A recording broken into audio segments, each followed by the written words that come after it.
Alhamdulillah ya, segala puji syukur kepada Allah Subhanahu wa taala, salawat kepada Nabi Muhammad SAW. Kita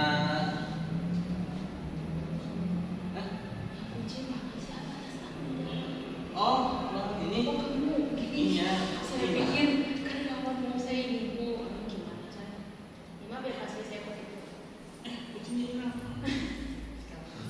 Saya kata ya, mengenai sistem informasi manajemen atau informasi digital pada Bank Syariah ya. Ini merupakan salah satu contoh aja ya. Jadi teman-teman pada mata kuliah ini sebenarnya lebih membangun pada motivasi ya, motivasi atau memang harus sekedar wacana ya, agar teman-teman itu nanti berwawasan digital ya, berwawasan digital. Mungkin dari mata kuliah ini harapan untuk menjadi seorang ahli itu mungkin ya masih agak kurang ya, karena keterbatasan dari waktu ya, dan juga memang butuh keuletan ya, untuk menjadi seorang ahli informasi digital pada Bank Syariah itu membutuhkan waktu yang panjang ya, bukan waktu yang singkat ya. Dalam satu semester itu pasti akan kurang teman-teman ya. Setidaknya teman-teman bisa mempelajari hal ini secara mandiri ya. Bisa mempelajari hal ini secara mandiri dan juga mengembangkan secara mandiri. Terlebih lagi kan teman-teman sudah mahasiswa ya. Bahkan kedepannya ya, kita ini dalam perguruan tinggi ini kedepannya lebih menitik beratkan pada keaktifan mahasiswanya yang namanya itu CPL ya, SCL ya, SCL ya, Student Center Learning, yaitu pembelajaran yang berfokus pada mahasiswanya ya. Nah, terus lagi pada mata kuliah ini ya, sistem informasi digital. Ini adalah salah satu contoh ya, salah satu contoh dari beberapa bank ya yang saya ambil ya, kenapa saya ambil sembarang apa namanya, kalau dibilang itu bukan hanya Bank Syariah, karena kalau dari sisi penggunaan teknologi ya, dari sisi aplikasi antara yang syariah dengan yang konvensional mungkin sama ya. Perbedaan syariah dan konvensional itu terletak pada akad-akadnya ya, pada akad-akadnya. Sedangkan pada penggunaan teknologi sama ya. Penggunaan teknologi itu sama antara yang syariah dan yang konvensional, itu secara penggunaan teknologi itu sama. Yang berbeda itu adalah ya akad-akadnya itu pada mata kuliah yang lain, yaitu mata kuliah apa tuh, fikih muamalah ya, mata kuliah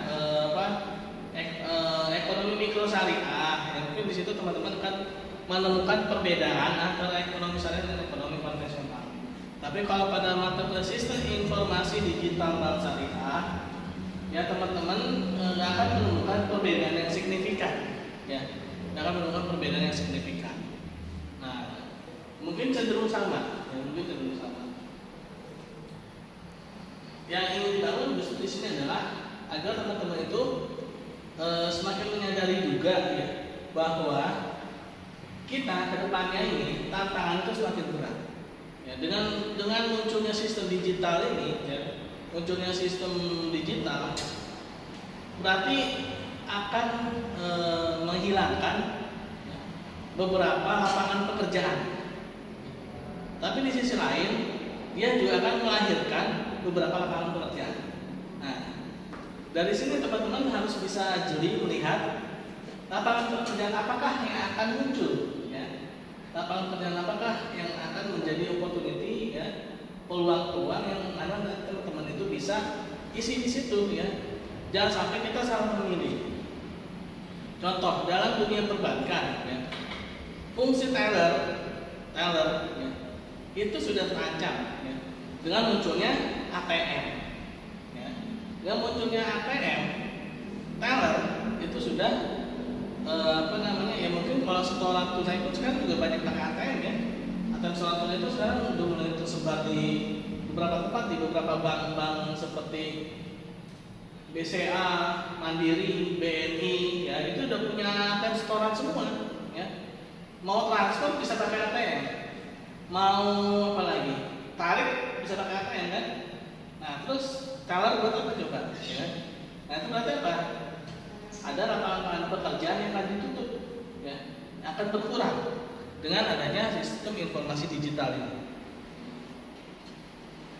Nah, tapi di sisi lain ada lapangan pekerjaan yang akan dibuka, ya.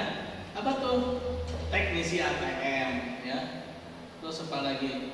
Ya yang berhubungan dengan mesin ATM lah ya. Nah itu berarti ada yang akan dibuka. Nah ini salah satunya kita mempelajari mata kuliah ini sebenarnya itu. Jadi teman-teman pertama harus membuka wawasan bahwa nanti ke depannya saya itu nggak boleh lagi sistemnya manual. Jangan lagi ingin bercita-cita mengisi sesuatu yang manual, ya. Nah, berarti harus ada pengembangan ke arah digital. Ya mungkin teman-teman yang laki-lakinya biasanya itu suka main game, kan? Suka main game ya? Lebih baik jangan ya. Game-game online ya. Nah, itu kan salah satu digital juga kan? Kita di sini di Bogor ini bisa berpartner dengan yang di Jakarta atau bahkan yang ada di Bali atau Kalimantan. Ya. Nah, itu salah satu ya, apa namanya sistem digital pada dunia game online. Ya. Walaupun sebenarnya itu tidak bagus, ya. Karena bersifat mubazir, buang waktu. Daripada main game online, mendingan pikirkan bagaimana caranya membuat suatu aplikasi, ya, yang bisa bermanfaat untuk orang. Nah, ya saya ingin bahas dulu dikit ya, nanti saya akan sampaikan beberapa hal lagi. Nah ini pengantarnya aja belakang ya, yang saya menciptakan peluang bisnis baru ya, yang saya katakan ya, yaitu ada transaksi yang semakin apa namanya kompleks tapi juga semakin mudah. Ya teman-teman mungkin dulu ketika mau transfer atau mau bertransaksi mengirim uang harus jauh-jauh ke banknya kan. Tapi saya percaya ya, anak zaman sekarang pasti handphonenya udah ada mobile banking semua, ya kan? Nah artinya nggak perlu lagi kita jauh-jauh atau mungkin harus menunggu hari kerja untuk melakukan transaksi, enggak kan? Malam minggu jam 12 malam tiba-tiba saja saudaranya telepon minta bantuan dikirimin uang. Nah kebetulan memang lagi ada, ya. Pasti dikirim kan saat itu juga. Nah beda zaman dulu ya, jam 12 malam minggu saudaranya telepon minta kirimin uang, pasti bilang gini, tunggu ya hari Senin kan jam segini bang nggak buka, ya.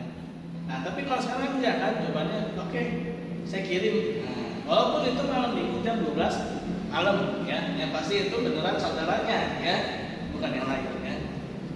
Atau jangan-jangan itu satu mama minta pulsa ya. Nah itu lagi. Nah itu artinya apa? Era digital ini dia sudah merubah ya. Era digital ini dia sudah berubah. Dia sudah membuat seseorang itu yang tadinya sulit menjadi lebih mudah. Tapi di sisi lain dia juga akan menimbulkan korban, ya. Korban lapangan pekerjaan yang ditutup. Nah, tapi juga akan ada peluang-peluang lapangan pekerjaan yang baru, ya. Tapi ini belum ya teman-teman ya, belum kan? Oke, nggak lagi ya perusahaan. Sisi strategi bisnis ya. Ini. Nah, yang saya sampaikan lagi. Nah, bank ini ya merupakan salah satu bank terbesar di Indonesia dengan diimplementasikannya XXX Mobile ini ya, tentunya mengundang banyak perusahaan luar. Nah, artinya ketika ada suatu sistem baru, ya, suatu sistem baru lahir, dia membutuhkan sistem-sistem yang lain. Dia membutuhkan sistem-sistem yang lain, yaitu adanya kerjasama dengan perusahaan-perusahaan seluler. Nah ini juga merupakan suatu peluang buat teman-teman ya. Ketika ada satu sistem baru yang ada, nah ini kita harus jeli melihatnya. Ya, kita harus jeli, kita harus benar-benar apa namanya, ya.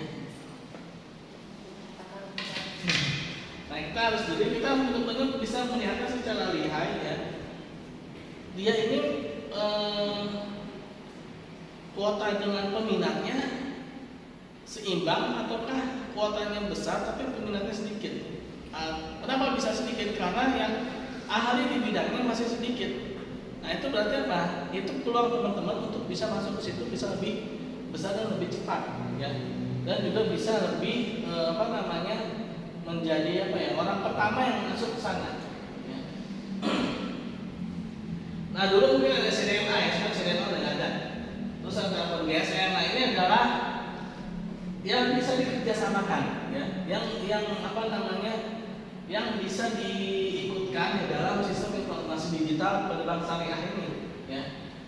Sebenarnya sih bank syariah yang konvensional sama aja ya, secara aplikasi ya, secara aplikasi loh bukan secara akad ya, secara aplikasi sama ya yang saya bilang ya. Nah, listrik, PBB segala macam semuanya sama ya. Nah, pada sistem informasi digital ini ya, dia akan membuka peluang berbagai macam industri lain untuk ikut bergabung ya. Apalagi dengan kemajuan smartphone zaman sekarang ini, apapun bisa masuk ke smartphone ya. Jangan-jangan nanti rumah kita bisa masuk dalam handphone ya. Dulu saya pernah ngobrol sama teman saya. Saya terinspirasi sama ini loh, film Harry Potter. Tahu nggak film Harry Potter? Nah, saya pernah nonton film Harry Potter, terus saya lihat di korannya Harry Potter itu, kan ceritanya itu dia sihir ya. Ya. Nah itu gambarnya itu bergerak gitu kan, ceritanya kan sihir kan, koran itu kan itu sihir. Cuma saya melihatnya itu dari sudut pandang yang lain. Jangan-jangan nanti koran itu jadi digital gitu kan, jadi digital. Terus saya ngobrol sama teman saya, jangan-jangan nanti koran jadi digital ya kan. Cuma teman saya bilang, nggak mungkin koran jadi digital kan, pasti koran ya tetap kayak kertas gitu. Tapi sekarang kita bisa lihat teman-teman ya, mungkin kalau dibilang Harry Potter ya. Kalau kita buka website berita kan, Detik atau apa lagi Tribun ya, nah Babe kan, itu kan bergerak semua ya kan. Ya mungkin bedanya kalau di film Harry Potter korannya tipis ya, kayak kertas biasa tapi nggak menutup kemungkinan ya itu belum bisa kayak gitu. Ya artinya apa? Artinya itu akan ada kemajuan, akan ada peluang ya, peluang teman-teman untuk bisa mengembangkan ke arah sana ya, ke arah sana. Nah ini infrastruktur dalam membangun satu sistem informasi digital ya. Adanya hardware ini adalah perangkat keras ya. Perangkat keras itu ya smartphone-nya ya, komputernya, tabletnya ya, tapi jangan diminum ya, bahaya. Ini tablet lain ya, yang memiliki fasilitas 4G, 3G, GPRS, WiFi yang sudah memiliki Java enable dan berbasis Debian, iOS, Windows dan Android ya. Nah ini hardware ya. Tapi kalau iOS, Android ini sendiri adalah software ya. Ada 4 hal ini yang harus dimiliki. Software. Nah software ini dia layanan baru tersedia untuk smartphone dengan platform BlackBerry, iPhone, dan lain-lain. Dan Android dengan operating system masing-masing perangkat.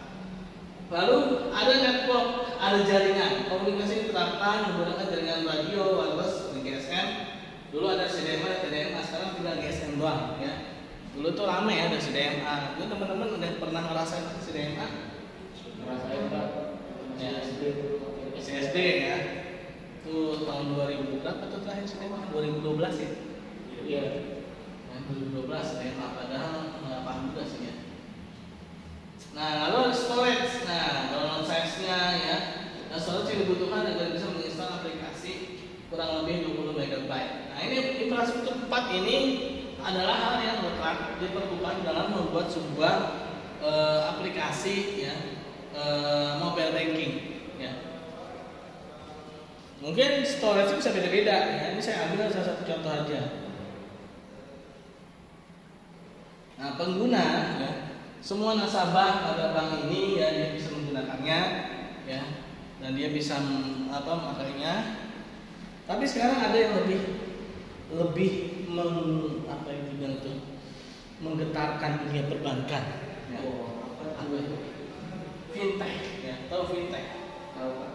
Financial technology. Jadi dia nggak perlu, kalau bank kan masih ada tempat, ya. Masih ada tempat, masih ada tellernya, customer service-nya masih ada, security-nya masih ada, ya. Kalau fintech itu nggak perlu itu semua. Yang paling dia virtual office, paling adminnya paling 1-2 orang di situ, ya. Terus juga paling sama satu lagi orang IT. Nah, situ dia udah bisa mentransaksikan berbagai macam transaksi miliaran, bahkan triliunan, hanya dengan membuka websitenya atau membuka aplikasinya, ya. Mungkin teman-teman udah yang menggunakannya kayak pinjaman online, itu salah satunya, ya, fintech, financial technology. Nah, itu lebih gimana teman-teman, ya. Itu lebih tuh peluangnya tuh lebih besar lagi. Tapi jangan langsung peluang bukan peluang minjem dipinjol, bukan, ya. Maksudnya itu teman-teman mau membuat aplikasi seperti itu, ya, yang hanya berbasis pada teknologi, sekarang sudah bisa, ya. Karena itu udah bisa. Kalau bank itu kan dia operasionalnya masih besar, tapi kalau fintech operasionalnya akan kecil, ya. Kenapa bisa kecil? Ya karena dia hanya berbasis pada teknologi aja, kan. Yang jagain palingan satu orang yang ahli IT, ya, jagain websitenya. Kalau bank kan setidaknya harus ada security yang berjaga 24 jam. Kalau misalkan security-nya nggak ada, bahaya, ya. Walaupun ada asuransi, tapi setidaknya itu jaga-jaga, kan. Khawatirnya kalau banknya itu dirampok di tengah malam, ya, dibobol di tengah malam, kan khawatir seperti itu. Tapi kalau fintech enggak, ya, dia sebenarnya berbasis pada digital, ya, berbasis pada digital. Dan fintech ini juga merupakan sistem pembayaran digital, ya, jangan salah, ya. Fintech itu bukan uang digital, ya. Fintech itu dia sistemnya, ya, sistem pembayaran digital. Sama seperti ATM, ya, itu juga dia sistem pembayaran digital. Pengembangan sistem informasi manajemen yang digunakan pada mobile banking juga untuk menjadi tren bisnis sekarang, ya. Nah, tren bisnis yang mengedepankan penggunaan teknologi untuk setiap proses bisnis yang dapat sehingga dimanapun kita berada bisa melakukan transaksi. Nah, ini, ya. Jadi dari mata kuliah ini sebenarnya teman-teman harus benar-benar bisa membuka mata lebar-lebar, ya. Jangan sampai salah pilih, ya, dalam memilih pekerjaan ke depan. Nah, tadi yang saya katakan, jangan sampai memilih pekerjaan-pekerjaan yang seperti manual. Misalkan, aduh saya pengen jadi teller dulu deh, gitu kan. Ya, bukan salah sih enggak, ya. Salah sih enggak, tapi kedepannya yang pekerjaan-pekerjaan manual itu akan dikurangi, bahkan bisa jadi dihapus, ya. Keahliannya boleh dimiliki, tapi jangan hanya pada keahlian itu saja, ya. Lebih kepada dunia digital, yaitu bagaimana membuat aplikasi, ya, bagaimana membuat programnya seperti apa. Terus teman-teman jangan berkilah, misalnya gini, saya kan jurusan perbankan, Pak, kok bikin aplikasi? Gak masalah, teman-teman, ya. Nah, apalagi ke depannya ada namanya sistem Merdeka Belajar, kampus Merdeka. Nah, teman-teman, kalau sistem ini sudah kita jalankan, kita hanya perlu, ya, 72 SKS inti, mata kuliah inti, dan selebihnya itu kita bisa mencari mata kuliah lain di luar dari mata kuliah inti. Misalkan nih, aduh saya tertarik nih sama IT, gitu kan, ambil IT, ya. Tapi ini juga nanti setelah tersistem dengan baik, ya, setelah tersistem dengan baik, saya mau ambil IT nih. Nah, nanti itu bisa diakui itu, ya, bisa diakui masuk SKS, ya, bisa masuk SKS. Tapi itu nanti proses, ya. Nah, jadi intinya teman-teman, dari mata kuliah ini kita nggak akan bisa langsung menjadi seorang ahli sistem informasi digital, nggak akan bisa, ya. Bisa, tapi mungkin belajar mandiri di rumah ya. Selama semester ini belajar mandiri juga di rumah, terus coba-coba sendiri ya, itu bisa saja ya dalam satu semester. Tapi kalau hanya bergantung pada saya ya dan mata kuliah ini ya nggak akan bisa, karena ini hanyalah semacam stimulan aja ya, semacam rangsangan aja agar teman-teman ini jangan sampai terlena dengan keadaan sekarang. Nanti kita nggak ada yang tahu, apalagi teman-teman kan lulus 3 tahun lagi ya, 2 tahun lagi kan. Nah kita nggak tahu nih, bisa jadi ya, nggak menutup kemungkinan. Bahkan tentunya pendidikan sekalipun ya nggak menutup kemungkinan. Apalagi kemarin kita habis terkena pandemi besar-besaran kan, itu merubah konsep pola pikir. Yang tadinya kuliah hanya di dalam ruangan, ternyata bisa loh kuliah itu di ruangan yang berbeda-beda kan. Nah, artinya bisa jadi ke depannya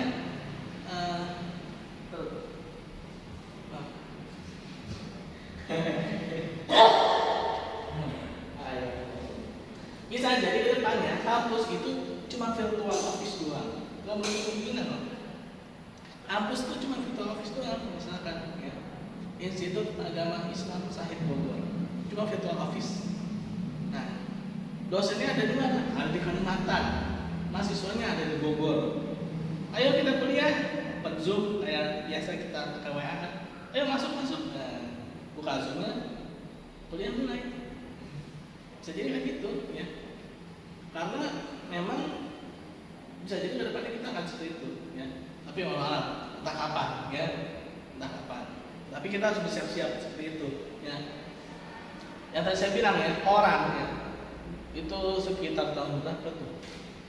2009, 2008 deh, 2008 saya bilang sama teman saya, ini jangan-jangan nih koran nanti jadi digital. Ternyata di 2021 ini kejadian kan, koran-koran yang kertas itu sekarang tidak laku kan. Kalau dibilang peminatnya sedikit ya. Kita buka handphone, kita udah bisa dapetin informasi di Amerika, bisa dapetin informasi di Brunei, bisa informasi di Venezuela ya. Nah, kalau kita beli koran, belum tentu bisa dapat informasi seperti itu ya. Nah, artinya ini adalah tantangan teman-teman ya. Yang si penasaran ya, bahwa mobile banking ini cukup baik ya, jadi seperti itu teman-teman ya.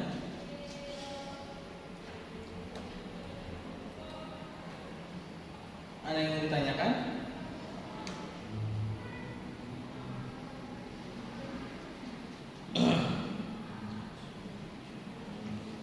Ada yang ingin ditanyakan?